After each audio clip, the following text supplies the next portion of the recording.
Conclusions. In this book I identified and described a wide range of issues relating to scientific disagreement and lack of epistemic coordination in second language acquisition research.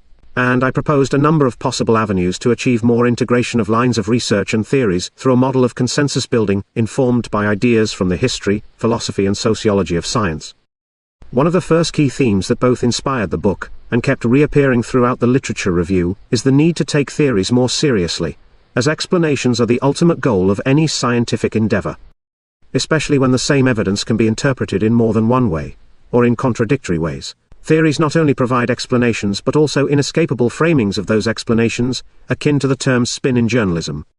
By applying Longino's 1990 social conception of science, one key finding was that this spin makes theories socially significant in two fronts: intra-scientifically, as theoretical frameworks take shape in groups of people with certain values, thought collectives, and two, extra-scientifically, because those values will frame the academic knowledge that is used for policy-making and decision-making.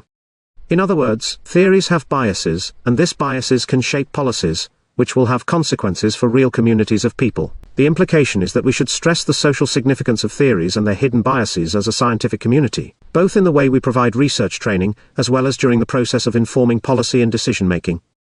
In Chapter 2, I provided a number of examples of misreadings of theories and miscommunication between researchers.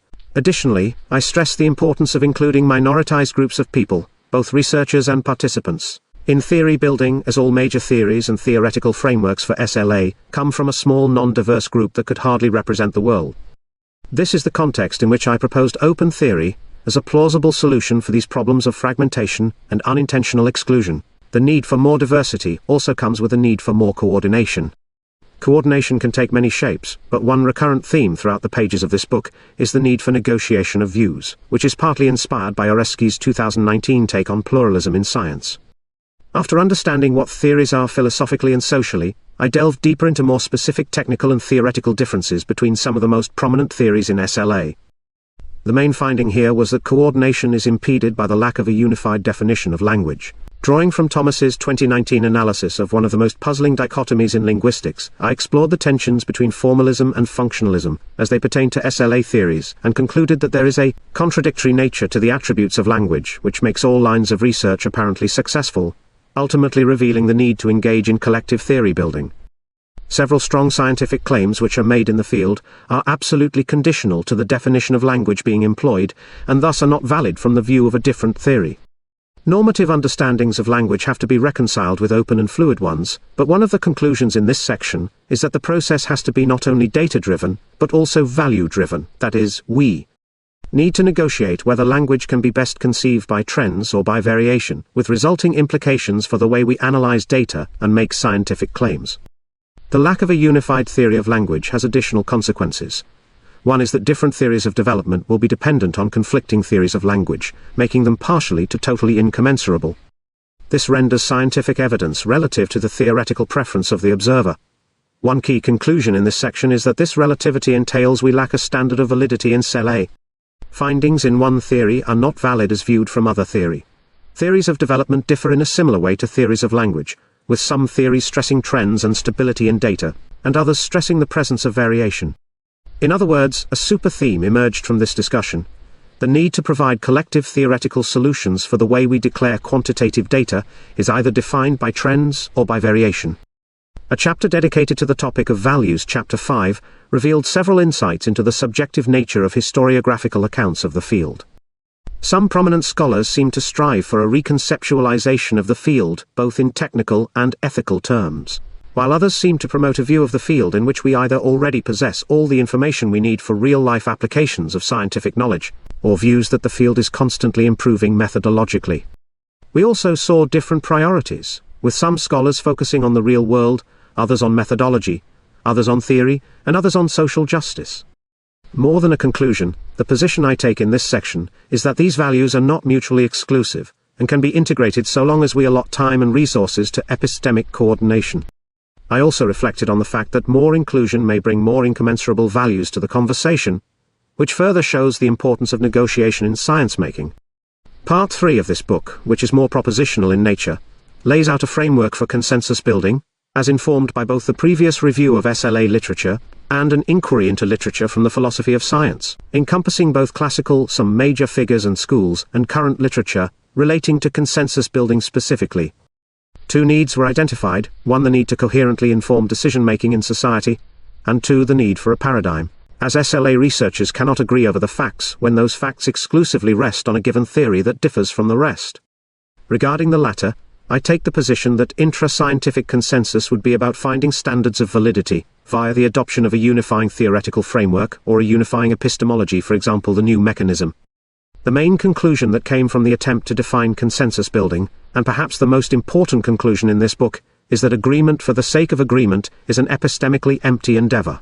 Agreement is not the goal of consensus building. Engaging in the negotiation of methodology, theory, facts and values, that is, engaging in the complex process of trying to reach an agreement, on the other hand, is the essence of epistemic coordination, and a first step towards a conditional agreement, open to revision, that can inform society and decision-making of all kinds at a given point in time. This kind of conditional agreement represents a balance between the needs of science, which are disagreement and change, and the needs of decision-makers, who need to inform their decisions with coherent and authoritative knowledge. But people who associate themselves with SLA come from many backgrounds and disciplines. In some of those, pedagogical application is much more valued when compared to particular scientific claims, explanations or theories. A problem then arose, because the need to find context-independent facts about language acquisition relating to pedagogy and beyond pedagogy naturally clashes with a need to find tailor-made and concrete pedagogical solutions for educational communities, which is an inevitably context-dependent endeavor. To address this tension, I incorporated a discussion on demarcation, proposing a conceptual separation between 1. Science explanation, 2. Engineering application, 3. Art, values and aesthetics, and decision-making, pedagogy and policy-making, thus establishing 4 realms with independent goals. These goals can clash with each other, and they often do, as I exemplified this with 2 cases, one from a controversy in L2 anxiety research, and one from an article on research and theory in a controversial line of SLA research. L2 written corrective feedback, see Chapter 7. But the conclusion is not that we should establish strict borders where research lines remain independent from each other. Careful coordination of the realms is potentially beneficial to all realms. This is why the demarcation I present is purpose-based, where the purposes are to protect the main goal of each individual realm, and to avoid conflation of these goals: explanation, application, contemplation, and decision-making. The implication is that agreement and consensus building cannot be based on a confusing conflation of realms. Instead, what is ultimately proposed here is to seek different kinds of agreement for different purposes.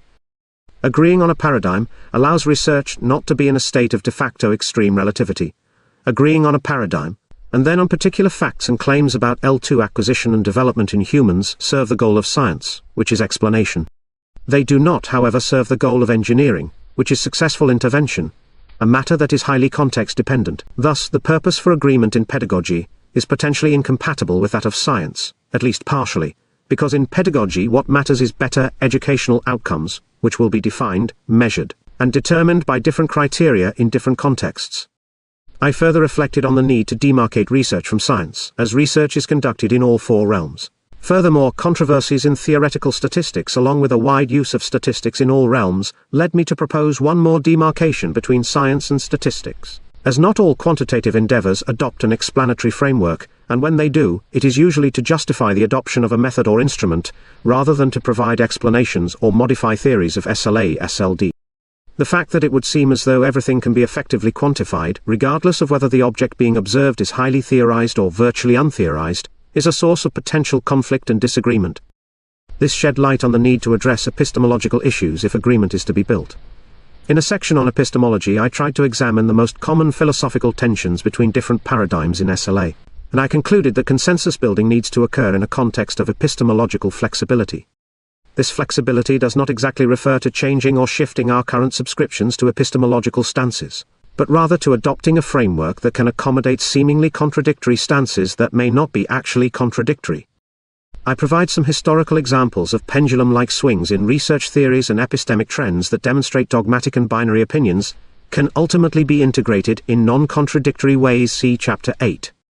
The framework I propose to provide us with flexibility is an already existing one, the new mechanism, which I argue helps integrate the more traditional views in SLA of mechanistic reductionism and nativism, with their challenges of non-essentialism and complexity.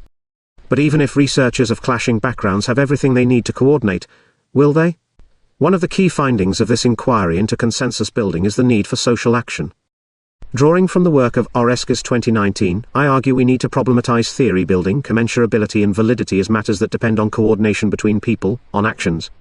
This is why I concluded this book with a proposal for a model of social interaction between researchers I named social falsification. I introduced this model as contextualized by the tension between objectivism and subjectivism. Hard realists and objectivists may not see the need to engage with people who only provide what they essentially perceive as opinions. However, I argued that issues relating to objectivity and reality are hardly solved at all in science or in philosophy, be it in the social or in the natural sciences. What historians and philosophers of science have definitely shown is that opinions, which can be theory and/or value-based criticisms, are as valid and needed as their subsequent empirical testing. Not only that, since all theories are socially framed or given a spin by tacit values, then theoretical and axiological scrutiny from all flanks, including from the voices of non-academics, is key to achieving both rigorous and fair theory building. With this, the hope is to convince researchers in L2 studies that fact-finding and negotiation of interpretations are not opposing ideals, but complementary ones, which should ideally push us to engage with one another, rather than to use our seemingly contradictory positions as a reason not to engage at all. The model of social falsification provides an avenue to have researchers of opposing views coordinate, negotiate, collaborate, and to come up with creative methodologies and sophisticated interpretations in concrete and unified research projects. Now, many topics pertaining to consensus building beyond academia could not be explored in the writing of this book, and they deserve their own book-length treatment.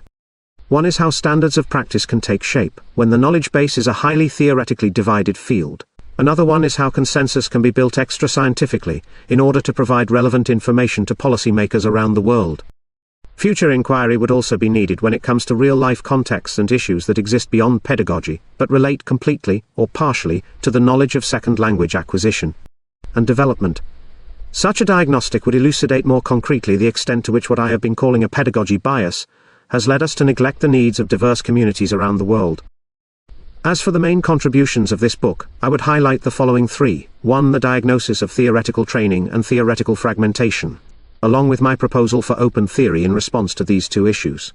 The diagnosis of scientific disagreement in definitions of language and commensurability of research in L2 development, along with my proposal of social falsification and intentional pluralism to integrate values, opposing epistemic stances and lines of research, and 3. The inclusion of many authors and ideas coming from the discipline of the philosophy of science, as well as their application as they related specifically to SLA, which served as the intellectual fuel for this book, and hopefully can inspire further analysis and proposals to tackle epistemic problems in our field.